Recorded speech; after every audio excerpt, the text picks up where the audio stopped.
SPB சரண் அவர்கள் சபேசனுக்கு பரிசு ஒண்ணு குடுத்திருக்காரு அப்படிங்கிற தகவல் தான் சமீபத்தில வெளியாகியிருக்கு. மேலும் இந்த ஒரு பரிச கண்டிப்பா சபேசனே எதிர்பார்த்திருக்க மாட்டாரு அப்படிங்கிறது தான் அந்த பரிசு என்னன்னு தெரிஞ்சதுக்கப்புறம் நீங்க என்ன நெனைப்பீங்க?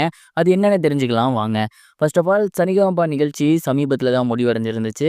நிகழ்ச்சி முடிவடைஞ்சு 1 வாரத்துக்கு மேல ஆனாலுமே ரசிகர்கள் தொடர்ந்து கண்டஸ்டன்ட்ஸ் என்ன பண்றாங்க, ஜட்ஜஸ் என்ன பண்றாங்க அப்படிங்கிறத ஆவலா தெரிஞ்சு வந்துட்டு இருக்காங்க. அந்த வகையில சமீபத்தில எஸ்பிபி சரண் அவர்கள் ரீசென்ட்டா சபேசன கான்டாக்ட் பண்ணி பேசியிருந்திருக்காரு. அது மட்டும் இல்லாம சபேசன் ஒரு பேண்ட் ஒண்ணு ஆரம்பிச்சிருந்தார் இல்லையா? அந்த பேண்டுக்கு ஒரு ஹெல்ப் ஒண்ணு பண்ணியிருக்காரு. அது என்ன அப்டின்னா, அந்த பேண்டுக்கு தேவையான பொருட்கள் இருக்கும் இல்லையா? அது ஒரு சில முக்கியமான பொருட்கள சபேசனுக்கு எஸ்பிபி சரண் அவர்கள் தான் வாங்கி குடுத்திருந்திருக்காரு. அது மட்டும் இல்லாம இன்னொரு முக்கியமான விஷயத்தையுமே பண்ணியிருக்காரு. அதாவது இந்த பேண்ட வந்து நீங்க நல்லபடியா நடத்துங்க. இதுல எந்த சிக்கல் வந்தாலுமே சரி, இத கண்டிப்பா என்ட்ட சொல்லுங்க. நான் உங்களுக்கு எந்த ஹெல்ப் வேணாலுமே பண்றேன். உங்களுக்கு என் தெரிஞ்ச சர்க்கிள் மூலியமா சான்ஸ் ஏதாவது வாங்கி தரேன். அது மட்டும் இல்லாம கண்டிப்பா உங்க பேண்ட்ல ஒரு தடவ நான் வந்து பாடுவேன் அப்படிங்கிற மாரியும் சொல்லியிருந்திருக்காரு. அண்ட் இந்த ஒரு விஷயம் தான் இப்ப சோசியல் மீடியால ரொம்பவே ட்ரெண்டிங்கா போய்க்கிட்டு இருக்கு. எஸ்பிபி சரண் அவர்கள் செட்ல இருக்கும்போதே யாருக்காவது ஹெல்ப் தேவைப்பட்டுச்சு அப்படின்னா அத பண்ணியிருந்திருக்காரு. அண்ட் சீசன் முடிஞ்சதுக்கு அப்புறமுமே அந்த ஒரு விஷயத்த பண்ணியிருக்காரு. அவர் நினைச்சிருந்தா சீசன் முடிஞ்சதுக்கப்புறம் அவர் வேலைய பார்த்துட்டு போயிருக்கலாம். பட் சபேசனோட ஆசை ஒரு பேண்ட் ஆரம்பிக்கணும் அப்படிங்கிறது. அதுக்கு ஹெல்ப் பண்ணியிருந்திருக்காரு. அதுல முக்கியமான பொருட்களுக்கு ஹெல்ப் பண்ணியிருந்திருக்காரு. அதெல்லாம் தாண்டி உங்களுக்கு சான்ஸ் வாங்கி தரேன்.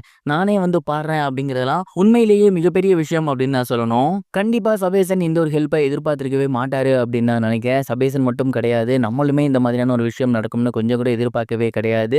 அண்ட் அந்த அளவுக்கு ரொம்பவே சூப்பரான ஒரு விஷயத்த தான் சபேசனுக்கு எஸ்பிபி சரண் அவர்கள் பண்ணியிருக்காரு அப்படின்னு நான் நினைக்கிறேன். நீங்க இந்த ஒரு விஷயத்த பத்தி என்ன நினைக்கிறீங்க அப்படிங்கிறத மறக்காம கமெண்ட் பாக்ஸ்ல ஷேர் பண்ணுங்க. அண்ட் இப்போ வரைக்குமே சபேசனோட ரசிகர்களுக்கு அவர் செகண்ட் வந்தது அப்படிங்கிறது ஏத்துக்க முடியாத ஒண்ணா தான் இருக்கு. உண்மையிலேயே சபேசன் செகண்ட் வந்தது உங்களுக்கு ஓகேவா தான் இருக்கா? இல்ல அவர் தான் இந்த சீசனோட டைட்டில் வின்னரா வந்திருக்கணுமா? மறக்காம இந்த ஒரு கேள்விக்கு ஆன்சரும் பண்ணுங்க. இது ஒரு புறம் இருக்க, ஆக்டர் சமந்தா அவர்களுக்கு சமீபத்தில 2வது திருமணம் நடந்திருந்துச்சு. அது சோசியல் மீடியால மிகப்பெரிய வைரலா போயிருந்துச்சு.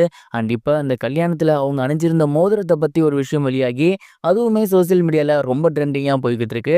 சமந்தா அவர்கள் அணிஞ்சிருக்க மோதிரம் அப்படின்னா கண்டிப்பா பல கோடிகள் இருக்கும். ஆனா அதெல்லாம் தாண்டி அந்த மோதிரத்துல எவ்வளவு சிறப்பம்சங்கள் அவங்க பண்ணியிருக்காங்க அப்படிங்கிறது தெரிய வந்திருக்கு. சாதாரண டைமண்ட் மோதிரமா அது இல்லாம ரொம்ப ரொம்ப ரேர் பீஸான டைமண்ட் மோதிரமா அந்த ஒரு மோதிரம் இருந்திருக்கு. அண்ட் அந்த டைமண்ட் அப்படிங்கிறது நார்மல் டைமண்ட் கிடையாதாமா. லோசன்ஸ் அப்படிங்கிற முறைப்படி அந்த ஒரு டைமண்ட் செய்யப்பட்டிருக்கும். அப்படிங்கிறப்ப சாதாரண டைமண்ட் நார்மலா வந்து ரிஃப்ளெக்ஷன் ஆச்சுன்னா இது பல மடங்கு ஆகுமா. அது மட்டும் இல்லாம அந்த மோதிரத்தோட அமைப்பே வந்து முழுக்க முழுக்க ஒரு ஏன்சியன் மெத்தட்ல இருக்கணும். திருமணத்துக்கு ஏத்தாறு போல இருக்கணும் அப்படின்னு சமந்தா அவர்கள் ரொம்பவே ஸ்பெஷலா சொல்லி தான் இந்த ஒரு விஷயத்த ஏற்பாடு பண்ணியிருக்காங்க. அந்த மோதிரத்தோட விலை மட்டுமே கிட்டத்தட்ட 15 கோடிக்கு மேல ஆகியிருக்கு அப்படிங்கிறது தெரிய வந்திருக்கு. ஒரு மோதிரத்துக்கு 15 கோடியா அப்படின்னு ரசிகர்கள் இந்த ஒரு மோதிரத்த பார்த்து வியப்படைஞ்சிருக்காங்க.